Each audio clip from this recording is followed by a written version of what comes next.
Hello dears, സ്നേഹപൂർവ്വം ശ്യാമ സീരിയലിൻ്റെ ഇന്നത്തെ എപ്പിസോഡിലേക്ക് എല്ലാവർക്കും സ്വാഗതം. അപ്പം നമ്മുടെ പ്രിയങ്ക അവിടെ ഇരുന്നിട്ട് വരുണേട്ടാ എനിക്കതൊന്നും എടുത്ത് താ എന്ന് പറഞ്ഞിങ്ങനെ കൊഞ്ചുവാണ്. അപ്പോൾ ഇവളെ ഇന്ന് ഞാൻ എന്ന് പറഞ്ഞിട്ട് ദേഷ്യം വന്നിട്ട് വരുണിങ്ങനെ അവളെ അടിക്കാനായിട്ട് ഓങ്ങുന്നതും പെട്ടെന്ന് എല്ലാവരും കൂടെ അവനെ പിടിച്ച് ബലാത്കാരത്തോടെ പിടിച്ച് മാറ്റി നിർത്തുകയും ചെയ്യുന്നുണ്ട്. അന്നേരം സുകുമാരി അമ്മ നിനക്ക് അടിക്കണോടാ നിനക്ക് എന്ത് ചെയ്യണോടാ എന്ന് ചോദിച്ചുകൊണ്ട് വരുന്നതോടെയായിരുന്നു ഇന്നലത്തെ എപ്പിസോഡ് എൻഡ് ചെയ്തതും. ആ സീനിലൂടെയാണ് ഇന്നത്തെ എപ്പിസോഡ് ആരംഭിക്കുന്നത്. എന്തടാ, കൊല്ലണോ നിനക്ക് ഞങ്ങളെ? എന്നെ എൻ്റെ കൊച്ചുമോളെ നിനക്ക് കൊല്ലണോടാ? ദേ നിൽക്കുന്ന നിൻ്റെ നിൻ്റെ വീട്ടുകാർ, അവർ പറയുന്നതൊക്കെയും നീ ചെയ്യുന്നതൊക്കെയും ശരിയെന്നാണ് അവരുടെ ധാരണ. വീണ്ടും വരും ദേഷ്യം കാണിക്കുമ്പോൾ സുകുമാരി അമ്മ വരുണിൻ്റെ കാവിലൊരു ചെറിയൊരു അടി കൊടുക്കുന്നുണ്ട്. എന്നിട്ട് ചോദിക്കണം, എന്താടാ ദേഷ്യം വരുന്നില്ലേ നിനക്ക്? സുകുമാരിയുടെ പ്രിയങ്കയുടെ നേരെ നിൻ്റെ കൈ ഓങ്ങിയാൽ നിന്നെ പിടിച്ച് അകത്ത് കൊണ്ടുവിടും ഞാൻ. പിന്നെ ജയിലിടിഞ്ഞ് വീഴുന്നാലും നീ വെളിച്ചം കാണില്ല എന്ന് പറഞ്ഞുകൊണ്ട് സുകുമാരി അമ്മ ആക്രോശിക്കുകയാണ്. ഇത് കേട്ടു നിൽക്കുന്ന വരുണിനും ദേഷ്യം അടക്കാൻ കഴിയുന്നില്ല. ഇതെല്ലാം കണ്ടു വന്ന രാധിക പെട്ടെന്ന് അടുക്കളയിലേക്ക് പോയി ഒരു കത്തിയെടുത്ത് സുകുമാരി അമ്മയുടെ നേർക്ക് ഓങ്ങി. വരുണല്ല, ഞാനാ നിങ്ങളെ കൊല്ലാൻ പോകുന്നത്. നിങ്ങളുടെ ഈ കോപ്രായങ്ങൾ കണ്ടു തുടങ്ങിയിട്ട് കുറേ സമയമായി എന്ന് രാധിക പറയുകയാണ്. എന്നെ ദ്രോഹിച്ചില്ലാതാക്കാൻ വേണ്ടിയല്ലേ നിങ്ങൾ ഈ വേഷങ്ങൾ കിട്ടുന്നത്? ആ ചിന്ത മുഴുവൻ വരുന്നത് നിങ്ങളുടെ ഈ തലയിൽ നിന്നല്ലേ? ഇതങ്ങ് വെട്ടിയാൽ തീർന്നില്ലേ പിന്നെ പ്രശ്നം എന്ന് പറഞ്ഞുകൊണ്ട് രാധിക സുകുമാരി അമ്മയുടെ കഴുത്തിലേക്ക് ആ കത്തി വെച്ച് ഓങ്ങുകയാണ്. അപ്പോഴേക്കും വരുണ പതിയെ രാധികയുടെ കയ്യിലേക്കൊന്ന് തട്ടുന്നു.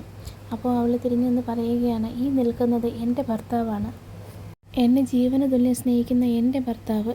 വരുണിനെ എങ്ങാനും ഇനി ഉപദ്രവിക്കാൻ ശ്രമിച്ചാൽ നിങ്ങളെ ഞാനങ്ങ് കൊല്ലും എന്ന് പറഞ്ഞുകൊണ്ട് വീണ്ടും കത്തി കഴുത്തിലേക്ക് ഓങ്ങുകയാണ്. എന്നിട്ട് നിങ്ങൾ ഇടയ്ക്കിടയ്ക്ക് പറഞ്ഞ് വിശേഷിപ്പിക്കാറുള്ള ഒരു സ്ഥലമുണ്ടല്ലോ, ജയില്, അവിടെ പോയി ഞാൻ കിടന്നോളാം. ജയിലിൽ ഞാൻ കുറ്റവാളിയായിരിക്കും, പക്ഷെ നിങ്ങളെ അറിയുന്ന ഒരാളുടെ മുമ്പിലും നിങ്ങളെ കൊന്നാൽ ഞാൻ കുറ്റവാളിയല്ല. 10 പ്രാവശ്യം ചാവാനുള്ള ദുഷ്ടതയുണ്ട് നിങ്ങളുടെ മനസ്സിൽ. എന്താ മുത്തശ്ശിയെ, ഇതൊന്ന് കഴുത്തിലൂടെ കയറ്റി വെക്കട്ടെ ഞാൻ എന്ന് പറഞ്ഞുകൊണ്ട് വീണ്ടും രാധിക ആ കത്തിയൊന്ന് ഓങ്ങുകയാണ്. ഇതെല്ലാം കണ്ട് ചുറ്റും ഉർവശിയും കൽപ്പനയും പേടിച്ച് ഭയന്ന് നിൽക്കുന്നു. പത്മിനി ആശ്വാസത്തോടെ നിന്ന് സന്തുഷ്ടമായിട്ട് നിന്ന് ചിരിക്കുകയാണ്. അയ്യോ പൊന്നുമോളെ, കത്തി താഴെയിട്ട്. അയ്യോ മുത്തശ്ശിക്ക് പേടിയാവുന്നതേ. അപ്പം നിങ്ങൾക്ക് പേടിയുണ്ടല്ലേ? നിങ്ങളുടെ കഴുത്തിലുള്ള ഈ ഞരമ്പുണ്ടല്ലോ, അത് ഇടയ്ക്കിടയ്ക്കൊന്ന് തപ്പി നോക്കിക്കോ. ഇനി എന്നെ പരീക്ഷിക്കാൻ നിന്നാൽ ഞാനിതൊന്ന് വെട്ടിക്കളയും. ഇവളെയും വിളിച്ച് ഈ സാധനങ്ങൾ ഇവിടെ നിന്ന് പോകാൻ നോക്ക്, പോകാൻ എന്ന് പറഞ്ഞിട്ട് സുകുമാരിയും വേഗം ചെന്നൊരു കവർ എടുത്തിട്ട് വന്ന് ഈ പലഹാരങ്ങളെല്ലാം പെറുക്കി ആ കവറിലിട്ടിട്ട് പ്രിയങ്കയെ വിളിക്കുകയാണ്. ഡി വാ പോകാമെന്ന് പറഞ്ഞിട്ട്. വളരെ രസകരമായൊരു കാഴ്ച തന്നെയായിരുന്നു അത്. മുത്തശ്ശി ഇടയ്ക്കിടയ്ക്ക് രാധികയെ ഇങ്ങനെ തിരിഞ്ഞു നോക്കിയാൽ പെട്ടെന്ന് പലഹാരങ്ങളെല്ലാം പെറുക്കിയെടുക്കുന്നത്. എന്നിട്ട് കൊല്ലാൻ വരുന്നവരുടെ മുന്നിൽ വായും തുറന്ന് വെച്ച് നോക്കിയിരിക്കുക അവൾ എന്ന് പറഞ്ഞിട്ട് ദേഷ്യത്തോടെ സുകുമാരി അമ്മ പ്രിയങ്കയും വിളിച്ചുകൊണ്ട് പോവുകയാണ്. അപ്പോഴേക്കും രാധിക പതിയെ ഉർവശിയുടെയും കൽപ്പനയുടെയും നേർക്ക് തിരിഞ്ഞു. എന്താ ഏട്ടത്തി, ഇനി ഏട്ടത്തിക്ക് ഇതിൽ വല്ല പങ്കുണ്ടോ എന്ന് കൽപ്പനയോട് ചോദിക്കുകയാണ്. ഇല്ലെങ്കിൽ പോ എന്ന് പറഞ്ഞത് രണ്ടുപേരും ജീവനം കൊണ്ട് പേടിച്ചോടുകയാണ്. അപ്പോഴേക്കും ജയഭാരതി അമ്മ അവിടെ നിന്ന് കൈ കൊട്ടിച്ച് ചിരിക്കുകയാണ്. പത്മിനിയും ആശ്വാസത്തോടെ ഇതെല്ലാം കണ്ടു നോക്കി ചിരിക്കുന്നുണ്ട്. അപ്പോൾ ജയഭാരതി അമ്മ പറയണ, പെണ്ണാകുകയാണെങ്കിൽ ഇവളെപ്പോലെ തന്നെ പവർ വേണം, ഇവനാണെങ്കിൽ കൈ ഉയർത്തിയാലല്ലേ പ്രശ്നം. അതേസമയം നിനക്ക് നിൻ്റെ മുത്തശ്ശി എന്ത് വേണമെങ്കിലും ചെയ്യാമല്ലോ, അതിനാണെങ്കിൽ കേസ് വേറെയല്ലേ. അപ്പോൾ പത്മിനി രാധികയോട് പറയാണ്, എന്നാലും എൻ്റെ മോളെ ഞാൻ സമ്മതിച്ചിരിക്കുന്നു എന്ന് പറയുമ്പോൾ ഇതിനെല്ലാം ചെയ്യാനുള്ള ധൈര്യമുണ്ടല്ലോ മകൾക്ക് എന്ന് പറയുമ്പോഴേക്കും രാധിക പതിയെ വരുണിൻ്റെ അടുത്തേക്ക് നീങ്ങി നിന്നിട്ട് പറയുകയാണ്, എന്നാലും എൻ്റെ അമ്മയുടെ മോൻ ഈ നിൽക്കുന്ന നോക്ക്, ആ മുഖം ഒന്ന് വാടിയാൽ ഇനി കൊല്ലാൻ പറഞ്ഞാലും ഞാനത് ചെയ്യും. മതി, പോകാനുള്ളവരൊക്കെ പോയില്ലേ എന്ന് വരുൺ പറയുമ്പോൾ ജയഭാരതി ദേഷ്യത്തോടെ പറയുകയാണ്, അവളുടെ ഒരു ചടങ്ങ് മിക്കവാറും അവളുടെ അടക്കം ഈ കുടുംബത്തിൽ തന്നെ നടക്കും, വേണ്ടിവരും എന്ന് വരുണും സപ്പോർട്ട് ചെയ്ത് പറയുന്നുണ്ട്. അങ്ങനെ രണ്ടുപേരും കണ്ണിറുക്കി കാണിച്ച് അവിടെ നിൽക്കുകയാണ്. അപ്പോഴേക്കും സുകുമാരി അമ്മ പുറത്തിറങ്ങി നിന്ന് ഗൗതമിനെ വിളിക്കുകയാണ്. സുകുമാരി മുത്തശ്ശി, സുഖം തന്നെയാണോ? എന്തുണ്ട് വിശേഷം? എന്തുവാടാ ഗൗതമേ? എന്ത് പറ്റും മുത്തശ്ശി? ഞാൻ അറിയുന്നത് സുകുമാരി അമ്മ അവളെ എല്ലാവരെയും മെതിച്ചുകൊണ്ടിരിക്കുകയാണെന്നാണല്ലോ. ആ, ഞാൻ ഇപ്പം നടത്തുന്ന ചില പണികളൊക്കെ ഇവിടെ ഒക്കുന്നുണ്ട്.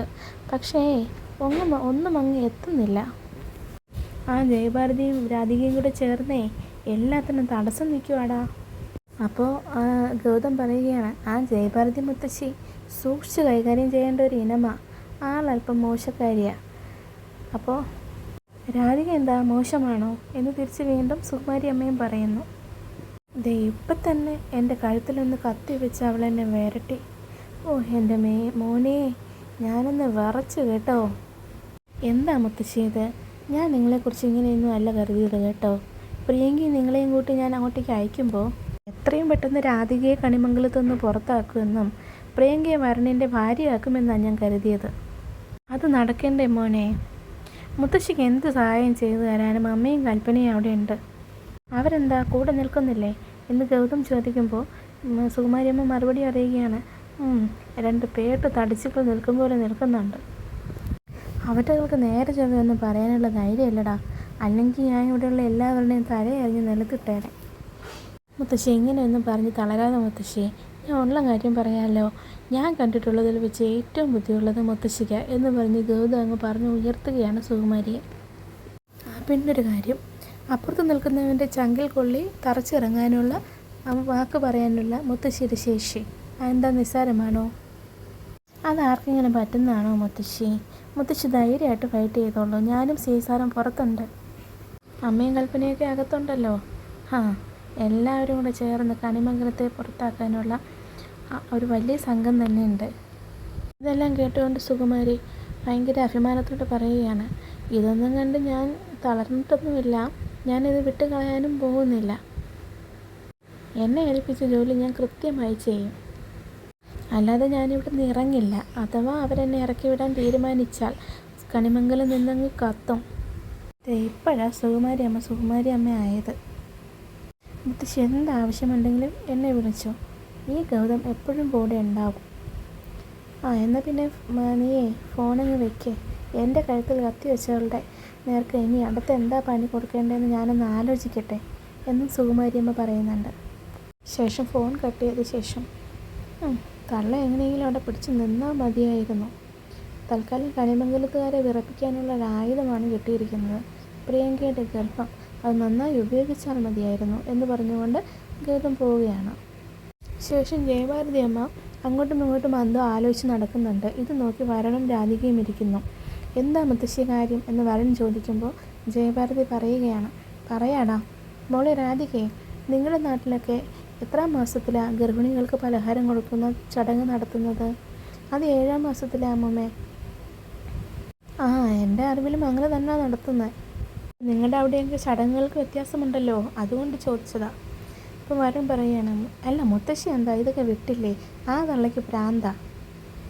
അവരെന്നെയും നമ്മുടെ കുടുംബത്തെ നാണം കെടുത്താനുള്ള വഴിയായി ചെയ്യുന്നേ എന്ന് വരുൺ പറയുന്നു. അതൊക്കെ മനസ്സിലായടാ. പക്ഷെ സുകുമാരി ആത്മാർത്ഥമായിട്ടാണ് പ്രിയങ്ക ഇതൊക്കെ ചെയ്തു കൊടുക്കുന്നതെങ്കിൽ അത് ചെയ്യാനുള്ള സമയമായിട്ടില്ല. പൊതുവെ ഗർഭിണിയായ പെണ്ണിനെ വെച്ച് ആരും കള്ളസത്യം ചെയ്യില്ല. അവളോട് ആരും കള്ളം പറയാൻ ശ്രമിക്കില്ല. അവർക്കുള്ള ചടങ്ങുകളുടെ ക്രമം തെറ്റിക്കുകയുമില്ല. ഇതൊക്കെ കുഞ്ഞിന് ദോഷം ചെയ്യുമെന്നാണ് പണ്ടത്തെ കാരണവന്മാരുടെ കഥകൾ. അങ്ങനെയെങ്കിൽ 7-ാം മാസത്തിൽ ചെയ്യേണ്ട ചടങ്ങ് 3-ാം മാസത്തിൽ ചെയ്യുന്നത് ദോഷമല്ലേ? കുഞ്ഞിന് ദോഷമല്ലേ മുത്തശ്ശി എന്ന് രാധിക മുത്തശ്ശിയോട് ചോദിക്കുകയാണ്. അതേപോലെ സുകുമാരി അമ്മയും പ്രിയങ്കയും തമ്മിലുള്ള ഇരിപ്പുവശം വെച്ചിട്ട് പ്രിയങ്കയ്ക്ക് ദോഷം വരുന്ന കാര്യം എന്തെങ്കിലും സുകുമാരി അമ്മ ചെയ്യുമോ? മോളെ രാധികേ, ഇനി നമ്മൾ പ്രിയങ്കയുടെ കോപ്രായങ്ങൾക്ക് പിന്നിൽ നടന്നിട്ട് കാര്യമില്ല. ഇനി നിരീക്ഷിക്കേണ്ടത് സുകുമാരിയാണ്. ആരെയെല്ലാം ഫോൺ ചെയ്യുന്നു, എന്തൊക്കെ സംസാരിക്കുന്നു, പ്രിയങ്കയും സുകുമാരിയും തനിച്ചിരിക്കുമ്പോൾ എന്തൊക്കെയാണ് സംസാരിക്കുന്നത്, ഇതൊക്കെയും ചെക്ക് ചെയ്യണം എന്ന് പറയുന്നുണ്ട്. അപ്പം ശരി മുത്തശ്ശി എന്ന് രാധികയും പറയുന്നുണ്ട്. എന്തിനാ മുത്തശ്ശി എന്ന് ചോദിക്കുമ്പോഴത്തേക്കും മുത്തശ്ശി എങ്ങനെയെങ്കിലും എന്തെങ്കിലും കാര്യം കണ്ടെത്തി പെട്ടെന്ന് അവിടെ നിന്ന് ഓട്ടിക്കാൻ നോക്ക് എന്ന് പറയുന്നുണ്ട്. അപ്പോൾ ജയഭാരതി അമ്മ ചോദിക്കുന്നുണ്ട്, എങ്ങനെ ആട്ടി ഓട്ടിക്കുന്നതിനാണോ അതോ തല്ലി ഓട്ടിക്കുന്നതാണോ നീ ഉദ്ദേശിക്കുന്നത്? അയ്യോ ഞാനൊന്നും ചെയ്യുന്നില്ലേ, ഞാൻ കൈകെട്ടി നിൽക്കുന്നേ ഉള്ളൂ. അതൊക്കെ അമ്മയും ചേട്ടനും അച്ഛനും ഒക്കെ ആയിക്കോളും. പിന്നെ എന്തിനും പടപൊരുതി നിൽക്കാനുള്ള ഉണ്ണിയാർച്ചയെ പോലൊരു ഭാര്യയും ഝാൻസി റാണിയെ പോലെ ധൈര്യമുള്ള ഒരു മുത്തശ്ശിയും ഉണ്ടല്ലോ എനിക്ക് എന്ന് പറയുമ്പോഴേക്കും അടുത്ത സീനിൽ കാണിക്കുന്നത് ബെഞ്ചമിനെയും അജിത്തിനെയുമാണ്. അജിത്ത് ബെഞ്ചമിനോട് സംസാരിക്കുന്നു. എന്തിനാണ് എന്നെ കാണണമെന്ന് പറഞ്ഞത് എന്ന് ചോദിക്കുമ്പോഴേക്കും അജിത്ത് പറയുകയാണ്, എന്തിനാണ് എന്നെ കാണുന്നത്, ഞാൻ ഈ അവസരത്തിൽ എന്നെ കാണുന്നത് വളരെ റിസ്ക്കാണ് എന്ന് ഞാൻ പറഞ്ഞതല്ലേ. ആ ACP നിരീക്ഷണത്തിലാണ് താങ്കളെന്ന് അറിയില്ലേ തനിക്ക്. ACP 2 ദിവസം എൻ്റെ പിന്നാലെ നടക്കും, പിന്നെ അതങ്ങ് വിട്ടേക്കും എന്ന് പറയുന്നുണ്ട്. ഞാൻ കാണാൻ വന്നത് മറ്റൊന്നിനുമല്ല. ശരി, ഇപ്പോൾ പണമാണെങ്കിൽ എൻ്റെ കയ്യിൽ ഇപ്പോൾ പണമില്ല. ജയചന്ദ്രൻ പുറത്തിറങ്ങിയാൽ മാത്രമേ അത് നടക്കൂ. പണത്തിനൊന്നുമല്ല, മറ്റൊരു കാര്യം പറയാനാ. കണിമംഗലം ഗ്രൂപ്പിൻ്റെ നിലവിലുള്ള മാനേജർ റിട്ടയർഡ് ആയിരിക്കുന്നു. അവിടെ നിരവധി ആപ്ലിക്കേഷനുകൾ ഇപ്പോൾ സ്വീകരിക്കുന്നുണ്ട്. ഞാൻ ആ പോസ്റ്റിലേക്ക് ആപ്ലിക്കേഷൻ അയക്കാൻ തീരുമാനിക്കുന്നു. താൻ ഇതെല്ലാം വിട്ട് കണിമംഗലം ഗ്രൂപ്പിൻ്റെ പ്രൊമോഷൻ വർക്ക് ഏറ്റെടുക്കുകയാണോ? അങ്ങനെയല്ല, അവിടെ എനിക്ക് മാനേജറായി അപ്പോയിൻമെൻറ്റ് ലഭിക്കുന്നത് വഴി വരുണിൻ്റെ വിശ്വസ്തനാകാൻ എനിക്ക് സാധിച്ചേക്കാം. അപ്പോൾ അജിത്ത് ചിരിച്ചുകൊണ്ട് പറയുകയാണ്, പണ്ട് ഞാനൊരു കഥ കേട്ടിട്ടുണ്ട്. ഒരു മണ്ടൻ ഒരു കൊക്കിനെ പിടിക്കാൻ പോയ കഥ. വെയിലത്തിരിക്കുന്ന കൊക്കിൻ്റെ തലയിൽ ഒരല്പം വെണ്ണ കൊണ്ട് വയ്ക്കുക. എന്നിട്ട് വെയിലിൽ ആ വെണ്ണ ഉരുകി കൊക്കിൻ്റെ കണ്ണിൽ വീഴുമ്പോൾ കൊക്കിൻ്റെ പിറകിൽ കൂടെ പോയി കഴുത്തിൽ പിടിക്കുക. തന്നെ പോലൊരു വിഡ്ഢി മുമ്പ് എപ്പോഴോ ഉണ്ടായിട്ടുണ്ടെന്നാണ് എൻ്റെ അറിവ്. എടോ, രാധികയെ കൊല്ലാനുള്ള കൊട്ടേഷൻ എടുത്തിട്ട് കണിമംഗലം ഗ്രൂപ്പിൻ്റെ ഓഫീസ് തൂത്തുവാരാൻ പോവുകയാണോ താൻ? ബെഞ്ചമിൻ തിരികെ പറയുകയാണ്, ഒരു പ്രൊഫഷണൽ കില്ലർക്ക് ഇതിൻ്റെ ആവശ്യമുണ്ടോ എന്ന് സ്ട്രൈറ്റായിട്ട് ചോദിച്ചാൽ അതിൻ്റെ ആവശ്യം ഇല്ല. പക്ഷേ കണിമംഗലം ചന്ദ്രമോഹൻ എന്നോട് ഡിമാൻഡ് ചെയ്തിരിക്കുന്നത് ഒരു കൊലപാതകം മാത്രമല്ല, കണിമംഗലത്തിൻ്റെ സർവനാശം കൂടിയാണ്. അത് പൂർത്തിയാക്കാൻ വേറെ ഒരു വഴിയും ഞാൻ കാണുന്നില്ല. പിന്നെ മണ്ടൻ കഥകൾ അത് അവിടെ ഇരുന്നോട്ടെ സാർ. ബുദ്ധിമാനായ വരുണിൻ്റെ മുൻപിൽ അതിബുദ്ധി കാണിച്ച് എത്താൻ കഴിഞ്ഞാൽ നടക്കുന്ന വഴികളിൽ കുഴുകുത്താനും വീഴ്ത്താനും എന്നെക്കൊണ്ട് സാധിക്കും. എൻ്റെ ലക്ഷ്യം പൂർത്തിയാകണമെങ്കിൽ കണിമംഗലം നശിക്കണം. അതുകൊണ്ടാണ് ഞാൻ ഇങ്ങനൊരു തീരുമാനമെടുത്തത്. വരുണും രാധികയും എൻ്റെ സുഹൃത്തുക്കളാണ്. എൻ്റെ പ്രവൃത്തികൾ അവർക്ക് ഇഷ്ടപ്പെടുന്നുണ്ട്, വിസ്മയത്തോടെ നോക്കി നിൽക്കുന്നുമുണ്ട്. അതിനൊരു പക്ഷേ ഈ പോസ്റ്റിങ്ങിന് എന്നെ സഹായിച്ചേക്കും. അപ്പോൾ അജിത്ത് തിരിച്ച് പറയുകയാണ്, താൻ പറയുന്നതിലൊരല്പം കാര്യമുണ്ട്. താൻ ശ്രമിച്ചു നോക്ക്, സൂക്ഷിക്കണം. ACPയുടെ അന്വേഷണം സ്ട്രോങ്ങാണ്. ഒരു വിരൽത്തുമ്പ് പോലും തെളിവായിട്ട് വന്നാൽ ചന്ദ്രശേഖരനെ പുറത്തിറക്കുന്നതിന് പകരം ചന്ദ്രശേഖരനൊപ്പം കിടക്കേണ്ടി വരും. അപ്പോൾ ബെഞ്ചമിൻ തിരികെ പറയുകയാണ്, ജീവിതം തന്നെ ഒരു ചതുരംഗ കളിയല്ലേ സാർ. ജയിച്ചാൽ എനിക്ക് നേടാൻ ഒരുപാടുണ്ട്, തോറ്റാൽ നേടാൻ ഒന്നുമില്ല, നഷ്ടപ്പെടാൻ ഒന്നുമില്ല. അപ്പോൾ ഞാൻ ആപ്ലിക്കേഷൻ അയക്കാൻ പോകുന്നു.